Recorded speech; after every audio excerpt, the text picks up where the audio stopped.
Hot popcorn. Get your popcorn. Hot popcorn. Yum.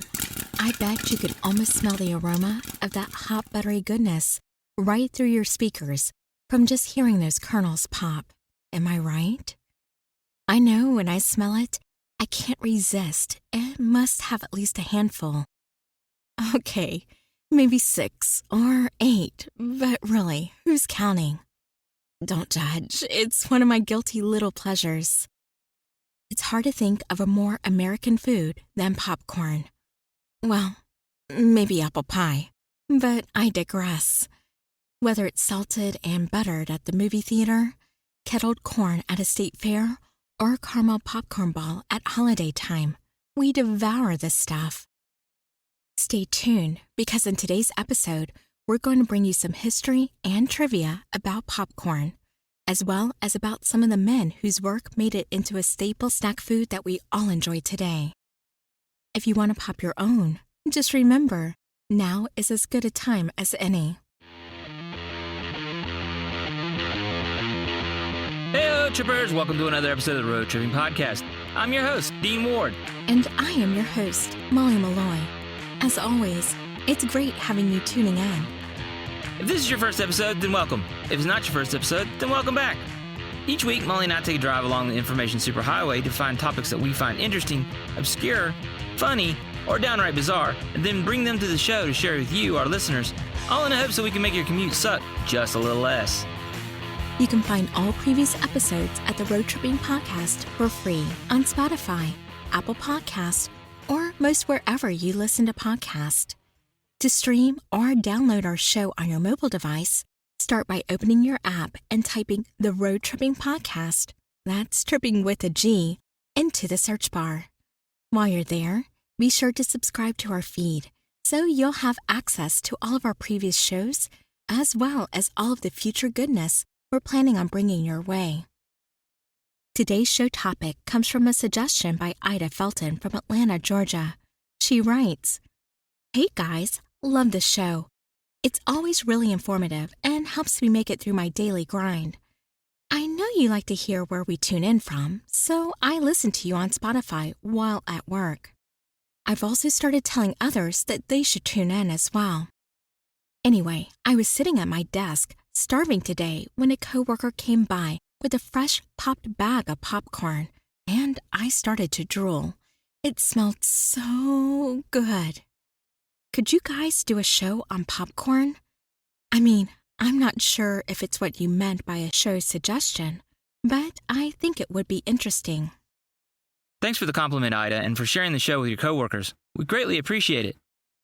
Ida, Dean is absolutely right. We do appreciate it, and your suggestion is exactly what we meant when we said send us show suggestions.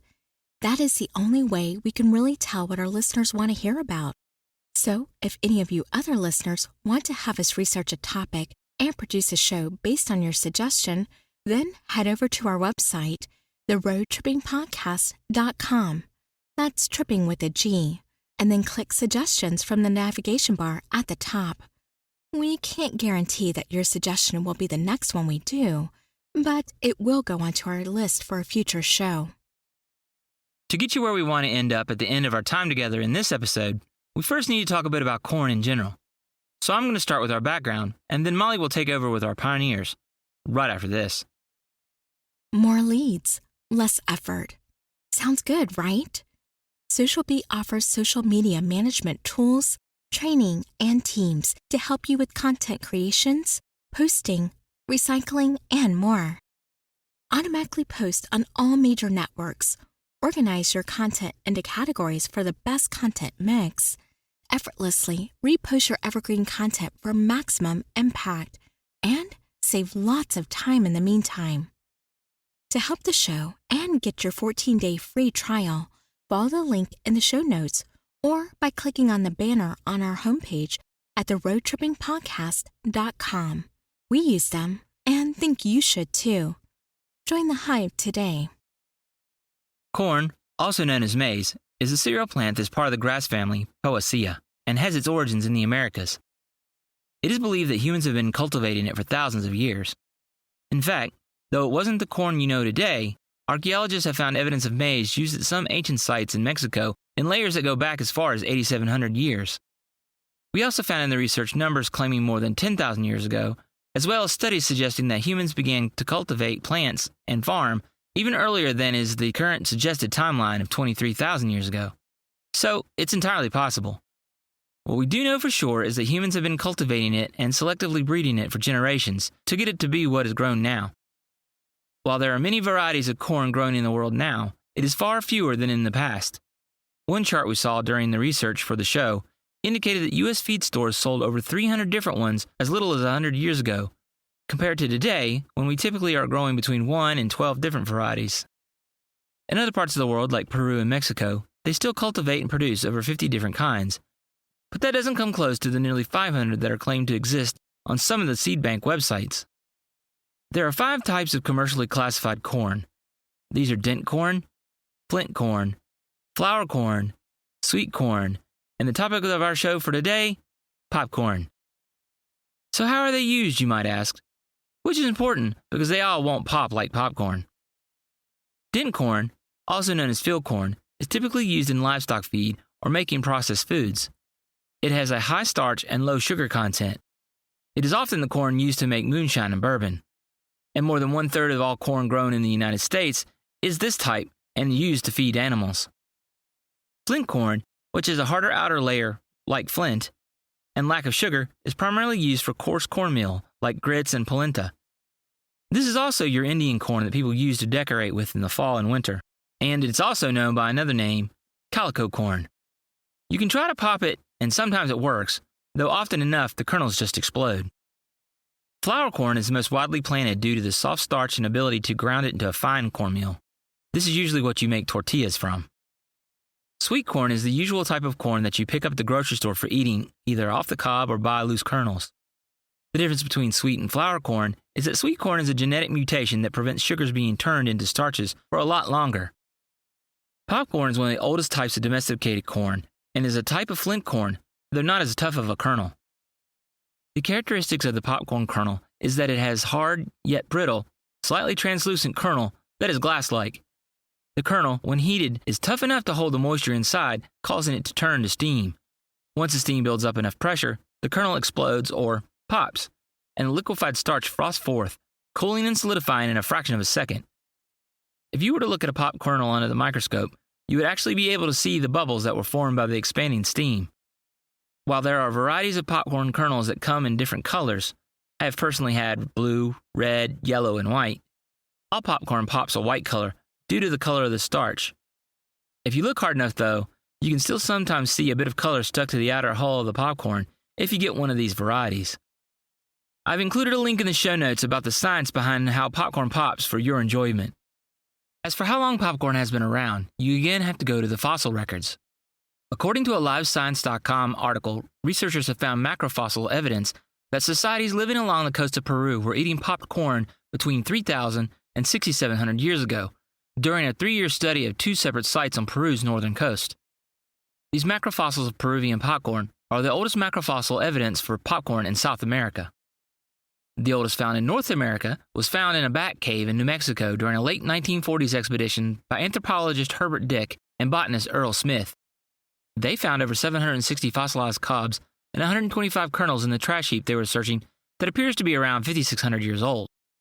Some of the kernels were found unpopped, some partly popped, and others were completely popped popcorn. A few of the unpopped kernels were placed in hot oil, and they still popped when heated. Trippers, I'm curious, would you eat one of those 5,600-year-old popped kernels if it were offered to you? Drop me a line at dean@theroadtrippingpodcast.com and let me know if you would or would not. If I get enough responses, I will let you know what the consensus of our listeners is in a future show. For some of the natives of Mexico, namely the Aztecs, popcorn was integral to early 16th century ceremonies and is a major staple food source. They also used popcorn as decoration for ceremonial headdresses, necklaces, and ornaments on statues of their gods, including Tlaloc, the god of rain and fertility. An early Spanish account of a ceremony honoring the Aztec gods who watched over the fishermen read, "They scattered before him parched corn, called mamo kettle, a kind of corn which bursts when parched and discloses its contents and makes itself look like a very white flour."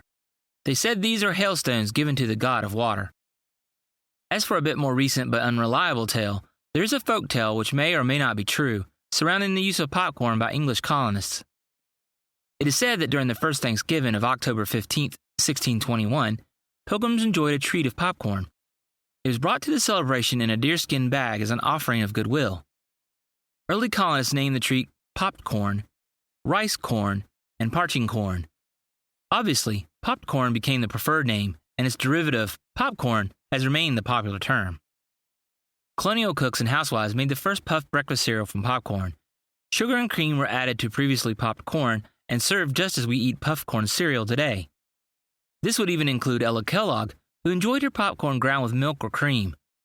Although she discouraged in-between meal snacking, she urged others to eat popcorn at meals as popcorn was an excellent food, and her husband, John Harvey Kellogg, praised popcorn as being easily digestible and to the highest degree wholesome, presenting the grain in its entirety, and hence superior to many denatured breakfast foods which are found in the market. Though today, his company brings us cornflakes instead of a popcorn cereal. All of this talk about corn reminds me that not only humans will eat it. If they get the chance, crows will devour it. To prevent that, you need something to scare them off, and traditionally, a scarecrow does the trick. I know I find them exceptionally spooky, especially at night. That conjured spooky and frightening image is exactly what today's show partner wants you to imagine as they bring you narrated tales of horror. Have a listen to their trailer, and if you like it, be sure to subscribe and let them know that we sent you. You might even get to hear us as guest narrators. Welcome, dear listeners, to the Scarecrow Tales podcast. Join us in the flooded fields and listen to our lost souls tell you their tale. Just because my boy is dead doesn't mean I still can't be his father. Still can't bring him home. There, in the corners of every room, up along the ceiling, grabbing at the walls with their razor-like claws, they stare without eyes. Their teeth. Oh God, so many teeth. I watched him sob and plead for his daughter's soul. The flower was all red inside. I found all the red inside Dr. Wilkins. He was so full of red, and I found it beautiful. One thing is for sure. If I choose option 2, I'm taking these eyes with me. Finally, the last bit of alcohol kicked in, and I started to black out and lose my fight. Slowly, the realization dawned on me that she had been dead for days. And please, be careful around the Scarecrow.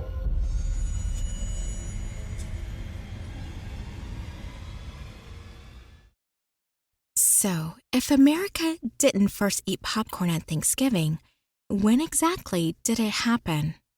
It's hard to tell, but written accounts of French explorers tell of the Iroquois popping corn in pottery jars very early on in their exploration of the New World. And since the Iroquois nation spread throughout the Great Lakes region, it's likely that the settlers of New York, Vermont, and Quebec are among the earliest European American popcorn makers. By the mid-1800s, popcorn was beloved by families as a late-night snack in front of the fire, at picnics, or at other social gatherings. Mass consumption, however, didn't take off until the 1890s, when our first pioneer came on the scene. Introducing Chicago entrepreneur Charles Creeder, a candy store owner who in 1885 purchased a commercially made peanut roaster in the hopes of offering more varied selection to his shop's product line. However, he became so dissatisfied with the way it worked and the overall quality of the machine that he redesigned it to function more efficiently for his needs. He felt that it worked so well, once completed, he purchased a vendor's license to test the machine in front of his shop. He was right, too, and because of its popularity, soon the steam-powered, nut-roasting popcorn popping machine was given a patent and began to go on sale. To gain attention for his new machine, Creators took its new popcorn wagon to the midway of Chicago's Columbian Exposition in 1893 and introduced the new corn product. At first, he wasn't having any luck attracting customers, so he put out a sign offering it for free. After a while of giving away some for free, a line formed, so he promptly changed his sign from free to the sales price. While the selling point of Creator's machine was that the steam ensured all of the kernels would be heated evenly and produce the maximum number of popped kernels possible, ensuring constant product delivery every time. The beauty of this machine and what drove the sales was that it provided an attraction to the customer.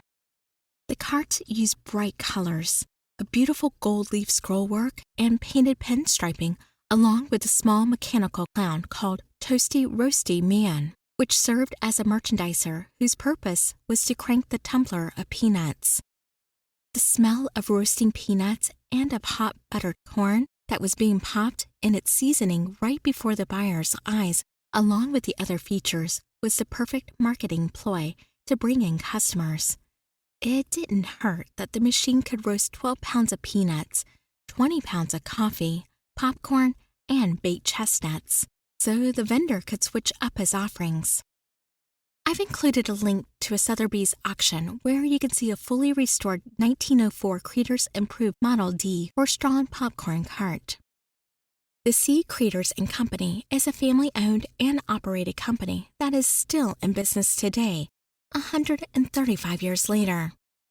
They are a leader, if not the leader, in the commercial popcorn machine industry, and chances are, if you've seen a popcorn machine in the theater, restaurant, food stall, etc., then you've most likely seen one of their machines. Even the ones you buy for your own personal use are often modeled after Creators machines. Fun fact. According to the Popcorn Board, most popcorn comes in two basic shapes when it's popped: snowflake and mushroom. Snowflake is used in movie theaters and ballparks because it looks and pops bigger. Mushroom is used for candy confections because it doesn't crumble. Our second pioneers were German immigrants by the name of Frederick Fritz William Rickham and his brother Louis, who invented a snack consisting of molasses-flavored caramel-coated popcorn and peanuts called candied popcorn peanuts. Not very catching, right? Well, you probably know it better by what it was renamed in 1896, Cracker Jack. We're going to go with an urban myth on when it was first debuted en masse to the public, as it seems to be a point of contention with the company's history, even from what is told from their own website. The myth is that the brothers debuted their popcorn creation at the Chicago World's Fair in 1893, and that the feedback was so good that the brothers had factories mass-producing it in no time. I would say that there was more to it than that, but we couldn't find any more specific on the deals they brokered to get their product out to the public. Some historians have dubbed Cracker Jack as the first American junk food ever since the brothers first introduced it. They tend to give them this distinction because it was the first snack of its kind commercially for sale nationally. What were sure helped drive up its popularity was the lyric, "Buy me some peanuts and Cracker Jack," and the 1908 smash hit, "Take Me Out to the Ball Game," especially as the song was associated with Americans' pastime of baseball. Funny enough, the song's writer, vaudeville actor Jack Norworth, had never been to a baseball game in his life, but was inspired by an advertisement. To date, more than 100 versions of the song have been recorded. Cracker Jack has always had a relationship with baseball, though. Some of the original prizes were baseball cards, which are worth a lot of money today. On June 16, 1993, the 100th anniversary of Cracker Jack, a celebration was held at Wrigley Field during the game between the Cubs and the new expansion team, the Florida Marlins. Before the game, Sailor Jack threw out the first pitch. In 2004, the New York Yankees baseball team replaced Cracker Jack with one of its competitors, the milder, sweet butter toffee flavored Crunch and Munch at home games. This angered the public so much that the club switched back to Cracker Jack. Cracker Jack mascots, Sailor Jack and his dog Bingo, were introduced in 1916 and registered as a trademark in 1919. It was modeled after Robert Rookham, the grandson of Frederick. Robert, the son of the eldest of the Rookham's brothers, Edward, died of pneumonia shortly after his image appeared at the age of 8. The Sailor Boy image acquired so much meaning for the founder of Cracker Jack that he had it carved in on his tombstone, which can still be seen in St. Henry Cemetery in Chicago. The dog Bingo was based on a real-life dog named Russell, a stray that was adopted in 1917 by Henry Eckstein, who demanded that the dog be used on the packaging. Russell died of old age in 1930. For me, when I was growing up, the best part was the prize inside the box. And I'm not talking about the crummy little tattoos that they put in there now. No, I remember getting jacks and little animal figurines, magnifying glasses, and puzzles. It was the best part about opening the box, kind of like being the first of your siblings to get to breakfast the first morning after Mom brought home that new box of cereal with the prize inside like they used to do. Frito-Lay's, a unit of PepsiCo Incorporated, who bought Cracker Jack in 1997, started with a little brand that was making roughly $60 million a year and has seen relatively little growth, especially after they took away the prizes in 2016. Maybe they should reconsider that practice. Still, annually, they sell more than 20 million boxes just in the United States. Stay tuned. We'll get to our last pioneer of today's episode right after this. Save yourself that trip to the market. Instacart delivers groceries in as fast as 1 hour. They connect you with personal shoppers in your area to shop and deliver groceries from your favorite stores, all hand-selected based on your preferences. To help the show and get started for yourself, follow the link in the show notes by clicking on their banner on our homepage at theroadtrippingpodcast.com. We use them and think you should too. Instacart. Never set foot in a grocery store again. Our final pioneer is American businessman and purveyor of popcorn, Orville Clarence Redenbacher. Perhaps you've heard of the name. Who at the age of 12 began to experiment, grow, and sell his own popping corn. Even though he mostly sold from the back of his car, he worked hard at it, and it eventually allowed him to save enough money to go to college. He attended and graduated from Purdue University with a degree in agronomy, then went into the fertilizer business, where he was able to make a small fortune. In 1944, he decided to go back to his origins and began raising various hybrids of popping corn to supermarkets, where he increased his fortunes further, and all the while gaining insight to what made the best popping corn. According to the Orville Redenbacher website, in 1965, he and his business partner, Charles Bowman, managed to create an ideal popcorn hybrid that was light, fluffy, and most importantly, predisposed to pop. They estimated that they tried tens of thousands of hybrid strands of popcorn until they settled on the one that is still used today. They began marketing the product under the name Redbow, but they were told to take a more personal approach and use the name Orville Redenbacher instead. And in 1970, Orville Redenbacher brand popcorn hit the market and quickly took over the made-at-home popcorn market. Orville Redenbacher is owned by ConAgra, who in turn is owned by Nestle. They generate around $21 billion in sales a year and are the #1 selling popcorn in the world. Their main competitors are Pop Weaver, Pop Secret, and Act 2 brands. So as we wrap up today's show, we wanted to leave you with some popcorn facts for when you inevitably run into the office know-it-all, Bob, again in the company break room. Did I mention we really don't like that guy? Anyway, here are 10 facts that you may or may not have known about popcorn, so you have a weapon against his onslaught of useful factoids. Number 1. Popcorn is the official snack of Illinois. Second and third graders from a Joliet elementary school, along with their teacher, completed a class project attempting to make popcorn the official snack food of Illinois. The General Assembly made that designation official in 2003. Number 2. Nebraska produces more popcorn than any other state in the country, an estimated 250 million pounds of popcorn per year. Number 3. Popcorn was not allowed in cinemas in the early 1920s. This is because it was noisy, had messy leftovers that led to littering, and was cheap, which cut into their profits. Since movies were no longer silent, you didn't have to be able to read to enjoy them, so a broader class of audience began sneaking it in. Number 4. Popcorn can expand as much as 30 times its original size, and when the kernel pops, it can be launched in the air upwards of 3 feet. Number 5. Americans eat approximately 17 billion quarts of popcorn per year. That is approximately 38 quarts each. Number 6. January 19th is National Popcorn Day. Number 7. Native Americans did not only eat popcorn, but they made beer and soup out of it.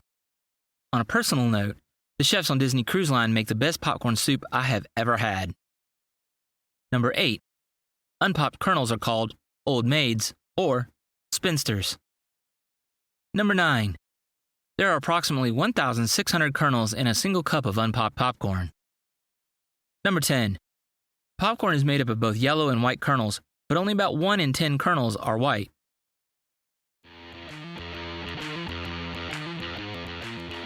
Well, that's all the time we have for in this episode of the Road Tripping Podcast. But if you liked it and want to hear more, please subscribe to the show feed and give us a 5-star rating on your favorite podcast directory. The more positive reviews we receive, the more trippers will be able to find us, and the faster we will grow, thus being able to bring you new content. Be sure to visit our website, theroadtrippingpodcast.com, that's tripping with a G, to keep updated on future shows, leave show suggestions, and see all the ways to find and interact with us all in one place.